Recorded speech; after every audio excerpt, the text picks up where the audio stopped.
So, okay, thank you. Okay, so January 17th, 3 to 5, Bannatyne campus. We will let you know what room you'll be in. You will receive an email from Catherine around the room that you'll be in. So that information is forthcoming. The session is really focusing in on the interprofessional collaborative competencies around team disagreement and processing, formerly referred to as conflict, now referred to as team disagreement and processing, and collaborative leadership. The context and the reason for the students to come together and gather is around fall prevention or patient safety. We do want to acknowledge that the University of Manitoba campuses are located on the original lands of the Anishinaabe Cree, Oji-Cree, Dakota, and Dene people, and on the homeland of the Métis Nation. And we respect the treaties that were made on these territories, and we acknowledge the harms and mistakes of the past, present, and we dedicate ourselves to move forward in partnership with Indigenous communities in the spirit of reconciliation and collaboration. So I've read the U of M land acknowledgement, but I also personally want to acknowledge that I've had tremendous growth in this area myself personally as an academic and as a citizen of Canada, and I promise to uphold these land acknowledgements and move forward in a good way myself. Next slide. So from just overview, this is Office of Interprofessional Collaboration session event organized. We've been delivering IPE sessions since 2016. It involves the 5 colleges, the Dr. Gerald Nisnik College of Dentistry and School of Dental Hygiene, medicine, nursing, colleges of pharmacy, and the College of Rehabilitation Sciences. And so we also have and recognize that there are 10 programs across 4 campuses. And these programs are dentistry, dental hygiene, medicine, midwifery, nursing, occupational therapy, physician assistant program, pharmacy, physiotherapy, and respiratory therapy. From time to time, other programs join us. For example, the social work program. So everything that we do within the Office of Interprofessional Collaboration is very much grounded in the 6 collaboration competencies of the Canadian Interprofessional Health Collaborative. And there's been an update one to 2024. We'll share that shortly. This really involves over 600 students every fall, or every term. There's umpteen dozen things going on. It's really quite exciting. So next slide.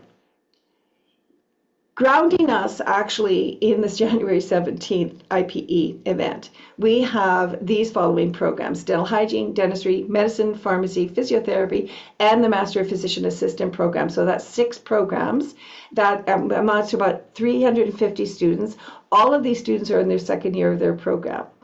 On September 13th, we had all of these programs, not the physician assistant program, together. And so we are putting them in the same teams as they were in September 13th to the best of our ability. And we have added the Masters of Physician Assistant students to the team. So some teams will have a new member, the Master's Physician Assistant program. We are using 9 large rooms, and so there will be several teams in a room, but there will also be 3 to 4, sometimes 2 facilitators in a room. And the facilitators, our role and responsibility, aside from just leading the students through the activities using a PowerPoint as a backdrop, is to really float around the teams. So this is a very nice ratio. So lots of teams like to just work independently, but definitely we want to be available to be present for them should they request it, or just, as you're observing and moving around the room. So we will have the facilitator package or materials in the room for you, but Catherine is also going to be sending you an email with all the materials that will be in a digital form.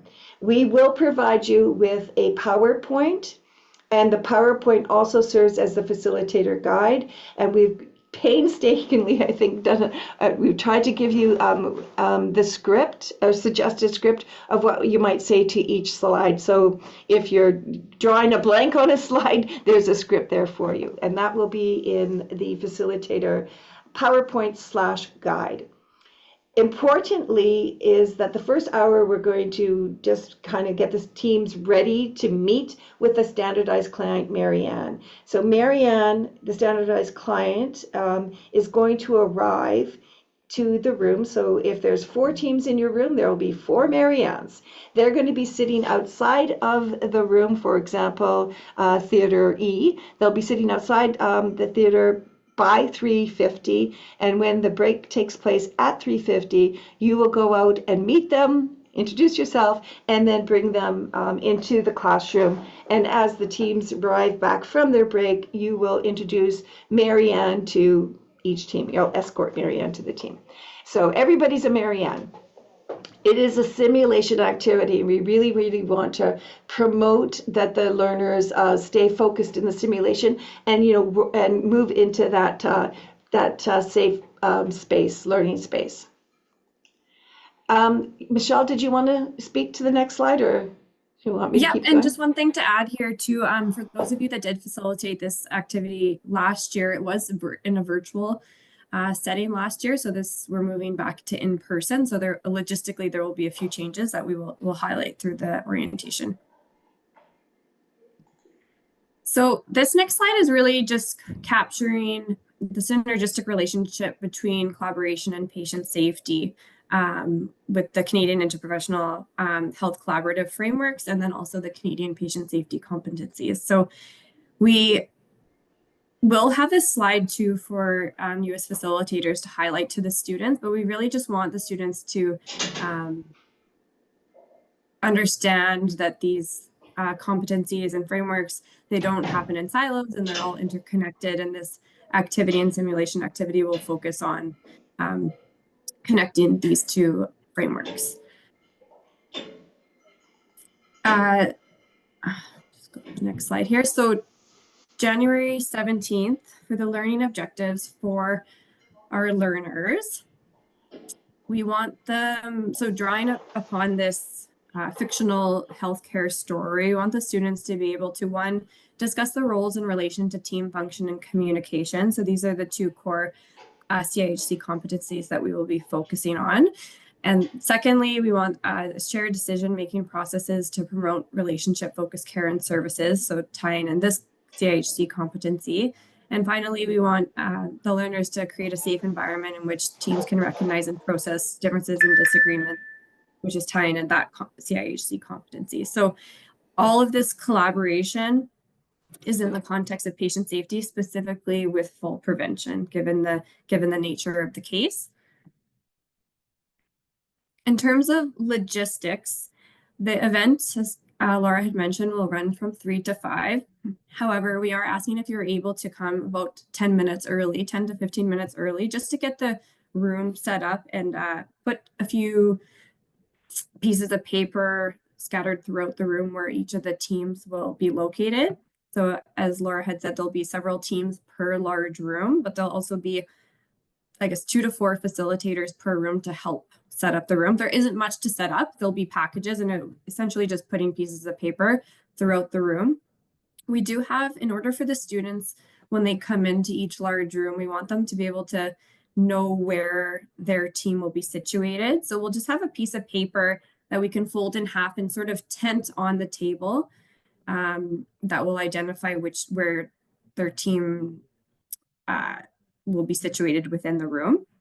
So that's what that table tent means. And you'll see that throughout the facilitator package as well.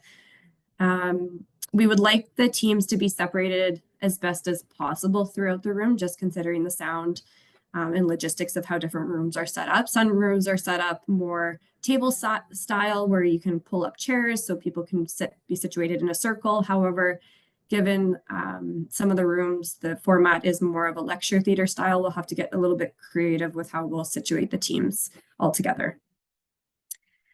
So we'll have 8 team members, plus the seating for the standardized client, who will join us at 4 p.m.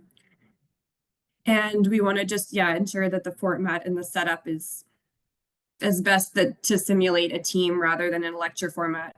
People can it might not be very ergonomically appropriate, but to sort of turn around in the lecture theater rather than sitting in rows facing forward at the front of the theater. So as the students arrive, you will, as facilitators, have a master document of student names and their assigned team, just in case students didn't look at it before, but we will have that available to you to help guide students and direct them to their appropriate team. Then we'll also have, during the break, we'll have team QR codes, one for attendance and one for evaluation. However, this will also be put up on the screen for the PowerPoint that you will be presenting. And so the students can either scan the QR code on the paper on the sheet in front of them or on the screen in front of them. And then at the end, we are asking the students we'll get into it a little bit more, but during the simulation, we will have what we call a team note document, where the students will actually document notes for preparation for a meeting with the standardized client for the simulation, and then also addressing a few other questions that we have. But we want them to leave this note template behind, so we are able to look at it after to see how we can improve this event moving forward, just based on how what the students document on that sheet. So as facilitators, when the event is done, if you don't mind collecting and stacking these team note templates in a pile at the end, that would be very helpful. We will have an optional team facilitator debrief in Theater E following the events. So the events from 3 to 5. The optional facilitator debrief will be from 5 to 5:30. This is, again, optional, but if you don't have time to attend the debrief, we are open to you emailing us your feedback, because we want to improve this activity each and every year. So we do appreciate the constructive feedback as well.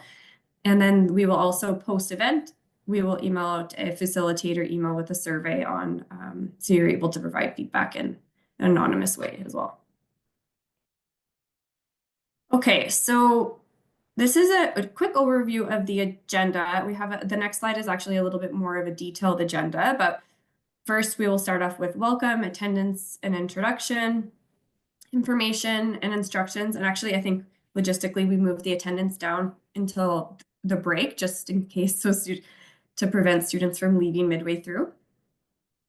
We will have a few slides. I think there's about 6 slides as a mini lecture that you as the facilitators will deliver. However, we have created facilitator speaking notes, very detailed facilitator speaking notes that are available to you, and we encourage you to use them. And then the actual IPE activities, the teams will prepare for a simulation with the standardized client, and then the second part of it will actually be the simulation activity with the standardized client, followed by a debrief with and without the standardized client. And then we'll do a wrap up and evaluation. And then again, the optional facilitator debrief in Theater E following the event. You will be provided a hard copy for this, and we will also email out this more detailed agenda. This kind of just gives you the timelines and activities and the breakdowns, which we will go through. I don't know, Laura, if you want to comment at all a little bit more. No, okay. All right, so just to let everybody know what we have actually sent the students before the event. So we've sent them the fictional case of Jean, a PDF form of it. So the students are supposed to read the fictional case beforehand, so they are familiar with the case. We also expect them to review the professional roles and responsibilities for fall prevention document that was created by OIPC. And then also just to get the students to browse Shared Health website on fall prevention. They have a lot of good resources there. We don't expect them to read everything on the website, but just kind of browse it to see what sort of resources are out there specifically for fall prevention.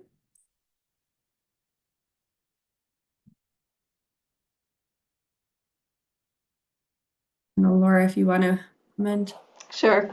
Thanks.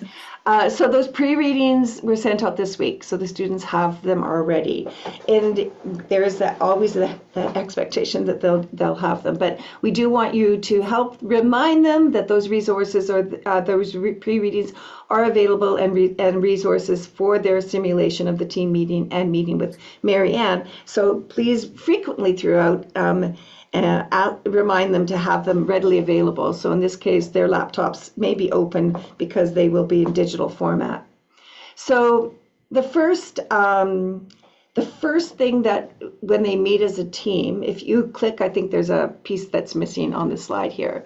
The first thing that they'll do in general is just in their simulation of a team, say, the agenda of the team meeting is really to talk about collaboration and roles and responsibilities, scopes, a practice, very specifically to fall prevention, hence the pre-readings. The document that we created, the OIPC created a couple of years ago, vetted amongst our various different programs, looked at the roles and responsibilities scope pertaining to fall prevention, harm reduction, that sort of thing. So they have that, and that is a pre-reading and therefore important. They're not starting from scratch.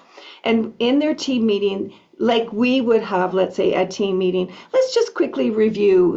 The intent is, let's quickly review what are people's perspectives on fall prevention, what might you do, etc. So not specific to the actual fictional scenario of Jean's fall in hospital and his daughter Mary Ann, not specific to that, but more general. So at this point in time, we just want them to return to that document and have a look at it and have, maybe a 10-minute or so discussion around roles and responsibilities, looking for uniqueness and or role overlap, and that role overlap and negotiation and clarity is important and builds trust and entrustment within a team, which then, of course, promotes patient safety. So that's the intent of the first agenda item when they move into the simulation of their team meeting. So we would encourage them also to think about what happened in the scenario. They have the Jean's case, the Jean's fictional story. They have the full PDF of the story, so they can think about what would happen before he was in hospital. There was a near miss, an unrecorded near miss of a almost fall, and then what happened in hospital. Think about what's taking place in the hospital scenario, if medications might have had something to do with the fall, or healthcare worker overload, or maybe that the assessment, a fall risk assessment had not taken place. All those sorts of things. They're going to just sort of have a free-flowing conversation around that, like we might do in our own team meetings. So that's the first item on their team agenda for their meeting. And the second one, if you could advance to the next slide, is around the Thomas Kilmann conflict modes. We've chosen this particular model. There are many others, and we'd share that with the student. But in this this model, it uses the quadrant perspective.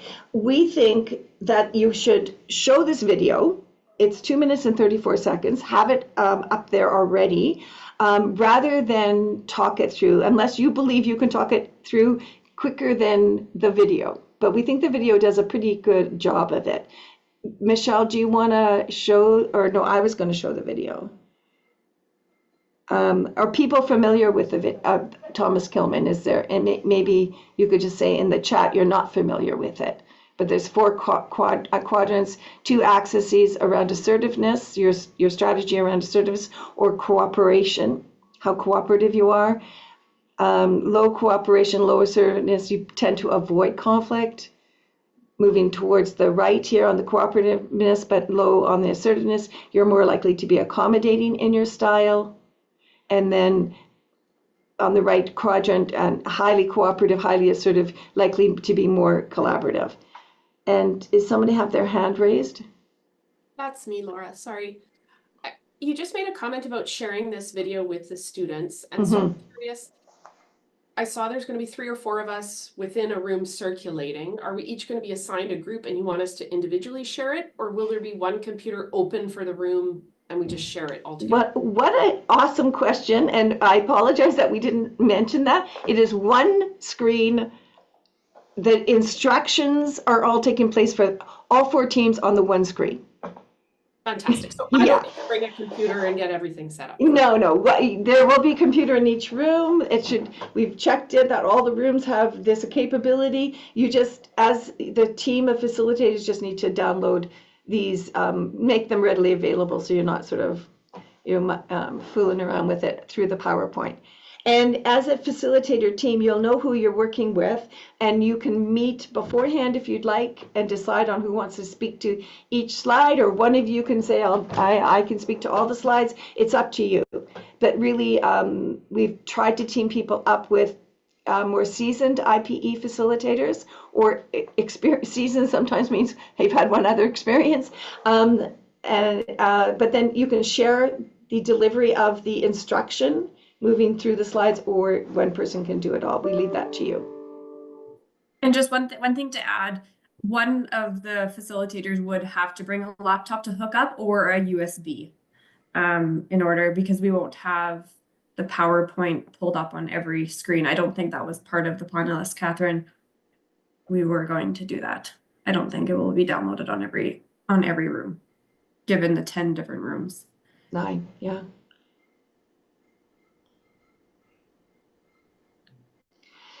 Do you want to have a look at the video, or does this make sense? Or you could look at the video beforehand if you'd like to review the video. Okay, and so in the next slide, this is the fictional story of Jean. So 86-year-old widower recently admitted to hospital with a suspected COPD exasperation. At 0200 hours, he's found on the floor of the bathroom in his room. An x-ray shows a fractured right ulna. There's other issues as well, which are more in detail in the scenario that the students have, and that you will also have. His daughter, Mary Ann, has been informed of the incident, and she's angry over what she considers to be a lapse in care. She requests a virtual meeting. Well, we'll change that from a virtual meeting because it is going to be in person. She requests a meeting with the team to discuss the care for her father. So to be clear, Mary Ann will be present in person on January 17th with us, and she's upset. So with the fictional story, we also found it helpful and had created a narrated animation of the story, and found it helpful to review that in class with everybody, just respecting that some students have not read the case. So in this case, maybe we can go through that. So if you let me share my screen.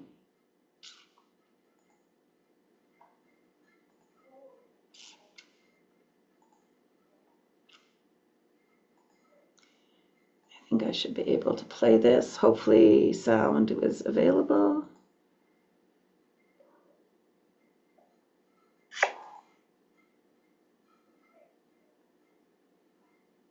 Are you hearing the sound? No. Catherine, I can see you. Can you hear it? Oh.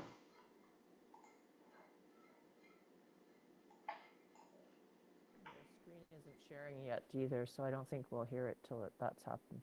Share sound, there it is. Optimize. Are you able to share your screen, Laura? On my screen it says it's sharing. Participants can now see your screen. Can you see it? Class 2 and chronic And you're obstructive hearing it? pulmonary disease, COPD. Jean has periodontal disease, wears a partial upper denture, which is ill-fitting, and has halitosis, better known as bad breath. He smokes and experiences a chronic cough. He has been hospitalized twice in the past 2 years for exacerbation of heart failure. Jean has 2 children, Mary Ann and Ray. They visit him as often as possible, but both are busy with their own lives. Mary Ann, who lives in Thunder Bay, visits more often than Ray, who lives in Vancouver. Ray tends to think that Marianne worries about their dad needlessly. Marianne does not think her dad eats well, that his sleep is poor, and worries he will start a fire due to careless smoking. Ray and Marianne have decided that Marianne was to be the primary contact for their dad. 5 days ago, Marianne drove to Manitoba on a routine visit to see Dad and to take him to the Brook Dental Clinic because of an ill-fitting denture and halitosis. During the dental and dental hygiene visit, Gene stumbled getting in and out of the dental chair, catching himself on the arm of the chair to prevent a fall to the floor. A member of the oral health team witnessed the near fall. However, there was no documentation of it, though when Marianne met Gene at the door, she was told it happened. When Marianne took Gene home, to her dismay, the house was a mess. There was a kettle on the counter that had boiled dry, at least one cigarette burn mark in a living room chair, and a refrigerator filled with nothing but takeout containers, bread, and jam. In his bathroom, Marianne noted a crusty toothbrush, unflushed toilet, the sink full of facial hair, and pills scattered on the counter here and there in various rooms. Marianne decided to stay with Gene for a few days. Over those days, Gene appeared increasingly slow-moving, short of breath, irritable, and a little confused. Out of concern, Marianne took her father to the emergency department, and he was subsequently admitted to the hospital. Rapid testing for COVID was negative. Gene encouraged hospital staff to communicate with his 2 children regarding his care needs openly. Okay, so that's the first video and the first platoon. We have it in 2 parts. I'll share the next one.